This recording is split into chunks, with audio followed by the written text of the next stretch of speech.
Assalamualaikum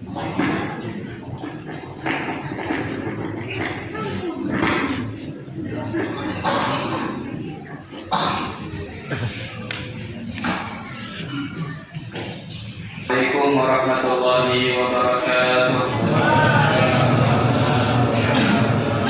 Bismillahirrahmanirrahim. Alhamdulillahirabbil alamin wassalatu wassalamu ala asyrafil mursalin sayyidina maulana Muhammadin wa ala alihi wa ashabihi ajmain. Amma ba'd.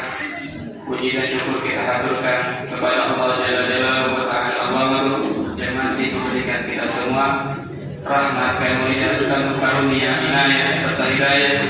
Allah masih langkahkan kaki kita, meminjamkan nikmatnya kepada kita semua agar kita bisa berkumpul di masjid yang penuh dengan keberkahan Allah Subhanahu wa taala ini. Dan salawat serta salam semoga tercurahkan kepada baginda besar Muhammad sallallahu alaihi wasallam. Kita semua termasuk di antara hamba-hamba Allah yang mendapatkan syafaat baginda besar Muhammad sallallahu alaihi wasallam. Hadirin ma'asyiral muslimin wal muslimat dirahmati Allah Subhanahu wa taala. Tak terasa kita telah berada di penghujung daripada bulan Ramadan, dan Nabi Muhammad sallallahu alaihi wasallam bersabda, mewanti-wanti kepada kita semua. Beliau sallallahu alaihi wasallam bersabda, "Taharrau lailatul qadri fil 'ashr al-awakhir min syahr Ramadan." Carilah malam Lailatul Qadar di 10 terakhir bulan Ramadan. Kalau kita tidak tahu bagaimana ciri-ciri daripada bulan Ramadan, itu semua adalah karunia dari Allah Subhanahu wa taala. Kalau kita tidak tahu, maka jadikan setiap malamnya kita anggap seperti malam Lailatul Qadar. Kalau kita anggap tiap malam seperti Lailatul Qadar, maka niscaya setiap malamnya kita akan lebih giat lagi untuk memperbanyak ibadah kita. Semoga kita semua hadirin wal hadirat yang hadir di sini mendapatkan malam tersebut, yaitu malam Lailatul Qadar. Hadirin jamaah kaum muslimin muslimat dirahmati Allah Subhanahu wa taala, seperti yang kita ketahui bersama, Allah Subhanahu wa taala berfirman tentang ayat yang diwajibkan untuk berpuasa. Ya ayyuhalladzina amanu kutiba 'alaikumusiyam kama kutiba 'alal ladzina min qablikum la'allakum tattaqun. Apa inti dari Allah Subhanahu wa taala mewajibkan kita semua berpuasa? Akhir daripada berpuasa tersebut, la'allakum tattaqun. Apa arti la'allakum tattaqun tersebut? Agar kalian bisa bertakwa, agar kalian menjadi hamba Allah yang di sini ada kata la'alla. La'alla itu dalam bahasa Arab, namanya kalimat taraji.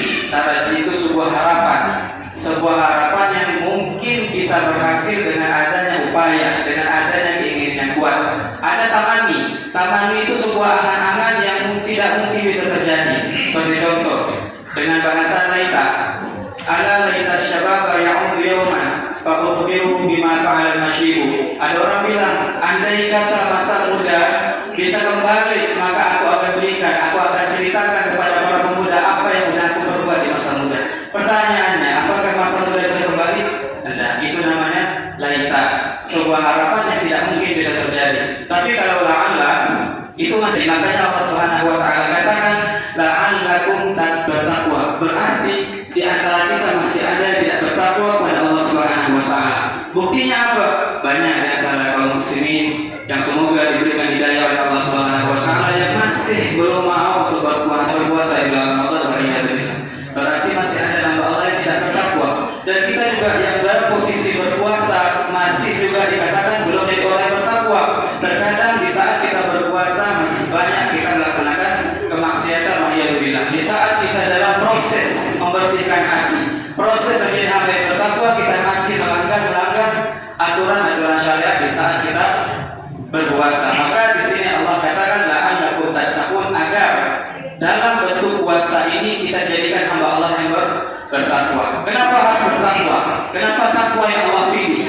Kenapa Allah pilih kita di dalam puasa ini untuk menjadi hamba yang bertakwa? Kita loncat ke dalam surah Al-Hasyr, mungkin kita semua hafal. Allah Subhanahu wa taala berfirman, la yastawi ashabul jannati ashabun nar wa ashabul jannati humul faizun. Tak sama, kata Allah Subhanahu wa taala, tak sama orang penghuni neraka dengan penghuni surga. Kenapa Allah kasih tahu seperti ini?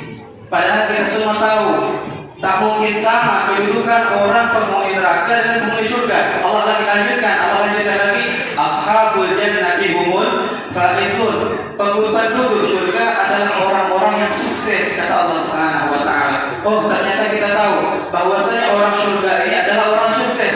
Siapa saja orang yang sukses ini? Siapa saja kriteria sukses di dalam ashabul jannah di sini? Kita baca lagi Bapak Ibu sekalian di dalam surah An-Nur. Allah Subhanahu wa taala berfirman, "Wa man yuti'illaha wa rasulahu wa yakhshallaha wa yattaqi fa ulaika humul faizun." Ada 4. Barang siapa yang takwa, barang siapa yang taat kepada Allah Subhanahu wa taala, taat kepada Rasul sallallahu alaihi wasallam, takut kepada Allah Subhanahu wa taala, bertakwa kepada Allah Subhanahu wa taala, fa ulaika humul faizun, maka mereka 4 orang ini adalah orang yang sukses. Siapa orang sukses ini? 4 golongan ini adalah orang-orang penghuni surga Allah Subhanahu wa taala. Maka di antara niat keinginan Allah Subhanahu wa taala mewajibkan kita berpuasa, Allah ingin mengajak kita untuk jadi penghuni surga. Allah ingin tarik kita semua masuk di bulan Ramadan. Allah ingin sucikan kita. Allah ingin sucikan kita dari segala bentuk kemaksiatan. Allah ingin jaga diri kita. Allah proteksi diri kita dari segala bentuk kemaksiatan di bulan Ramadan ini. Makanya keluar daripada bulan Ramadan, terkait hadis Nabi sallallahu alaihi wasallam, ketika keluar di bulan Ramadan, maka seluruh daripada dosa-dosanya akan dihilangkan oleh Allah Subhanahu wa taala. Dalam hadis manusia umat Nabi sallallahu alaihi wasallam terkait bulan Ramadan yang terakhir, ada 5 keistimewaan yang tak diberikan kepada umat lainnya. Yang nomor 5 yang paling penting, yang tidak diberikan kepada umat lainnya. Apa itu? Di akhir bulan Ramadan. Maka kita di akhir-akhir 10 terakhir ini, kata Rasul sallallahu alaihi wasallam, di akhir bulan Ramadan Allah Subhanahu wa taala akan hapuskan segala dosanya. Segala dosa tak terkecuali Allah akan hapuskan.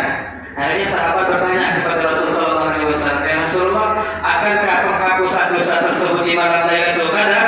Anda, kata Nabi sallallahu alaihi wasallam, tepat di akhir bulan Ramadan Allah akan hapuskan dosa dia. Bukan di bulan Ramadan, itu sebuah khususnya, itu keistimewaan bagi siapa yang kuat bahasanya. Siapa yang dapat bulan Ramadan malam Lailatul Qadar, itu lain lagi ceritanya. Ini cerita di akhir bulan Ramadan dia akan mendapatkan ampunan dari Allah Subhanahu wa taala. Yang bekerja di pagi harinya, masuk pagi ke kantor, kemudian dia bekerja, di sore hari dia pulang, maka layaknya dia, haknya dia untuk mendapatkan ganjaran dari apa yang telah ia perbuat. Dia udah kerja, maka haknya dia untuk mengambil gajinya dia. Maka Allah Subhanahu wa taala lebih layak untuk memberikan gaji kepada dia karena dia telah berpuasa di bulan Ramadan. Layak bagi mereka untuk mendapatkan ampunan dari Allah Subhanahu wa taala. Semoga kita semua termasuk yang mendapatkan ampunan dari Allah Subhanahu wa taala, terutama di akhir 10 bulan Ramadan ini. Maka terakhir sebelum menutup, mari kita semua hadirin saya mengajak di sibuk kita, di waktu sibuk kita. Mungkin ada yang sibuk bekerja, ada yang sibuk berdagang, ada ibu-ibu yang sibuk memasak persiapan Ramadan, untuk persiapan malam hari raya, persiapan buat kue dan sebagainya. Jangan lupakan 10 terakhir ini. Jangan lupakan diri kita untuk mendapatkan ampunan dari Allah Subhanahu wa taala. Hadani Allah wa iyyakum ajmain. Wassalamualaikum warahmatullahi wabarakatuh.